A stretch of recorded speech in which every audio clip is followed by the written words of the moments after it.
جرأت یا حقیقت میکاسم؟ حقیقت. من واسه تو چیم؟ محض رضای خدا. تو خانوادمی. خدای شکرت. خانواده‌ای که ددیته یا فقط داداشته؟ کافیه ایرن، تو فقط میتونی یه سوال بپرسی. چرا باید تایید کنه که تو پدرشی احمق؟ عیبی نداره کاپیتان، ایرن الان به اندازه کافی درگیری ذهنی داره. مگه از تو نظر خواستم کاپیتان اودت؟ نه دقیقاً. نوبت توئه میکاسا.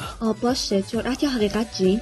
امروز واقعا بدترین روز عمرم. حقیقت. اگه دوست دختر داشتی چطوری باهاش رفتار میکردی؟ وایسا، این چه سوال مسخره‌ایه؟ چرا میخوای بدونی؟ آروم باش ایرن، این فقط یه بازیه. نه واقعا چرا باید این سوالو بپرسه؟ باهاش مثل ملکه‌ای که عطر رفتار میکنم و مطمئن میشم که همیشه خوشحال و راضیه. باهاش ازدواج میکنم و کل زندگیمو باهاش میگذرونم. وقتی هم که حاملش کردم سخت کار میکنم تا مطمئن بشم اونو بچه‌م زندگی لاکچری داره. میدونی چیه؟ حتی منم دلم میخواد دوست دختر جین باشم. تو میخوای از جین حامله بشی؟ خیلی هم بد به نظر نمیرسه. من از جین خوشم نمیاد ولی این بار با ایرن موافقم. ولی نباید اینطوری میشد. جرأت یا حقیقت میکاسم؟ حقیقت. من واسه تو چیم؟ محض رضای خدا. تو خانوادمی. خدای شکرت. خانواده‌ای که ددیته یا فقط داداشته؟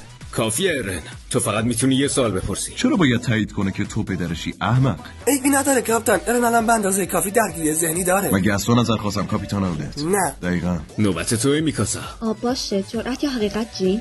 امروز واقعا بدترین روز عمرم. حقیقت. اگه دوست دختر داشتی چطوری باهاش رفتار میکردی؟ وایسا، این چه سوال مسخره‌ایه؟ چرا میخوای بدونی؟ آروم باش ایرن، این فقط یه بازیه. نه واقعا چرا باید این سوالو بپرسه؟ باهاش مثل ملکه‌ای که عطر رفتار میکنم و مطمئن میشم که همیشه خوشحال و راضیه. باهاش ازدواج میکنم و کل زندگیمو باهاش میگذرونم. وقتی هم که حاملش کردم سخت کار میکنم تا مطمئن بشم اونو بچه‌م زندگی لاکچری داره. میدونی چیه؟ حتی منم دلم میخواد دوست دختر جین باشم. تو میخوای از جین حامله بشی؟ خیلی هم بد به نظر نمیرسه. من از جین خوشم نمیاد ولی این بار با ایرن موافقم. ولی نباید اینطوری میشد.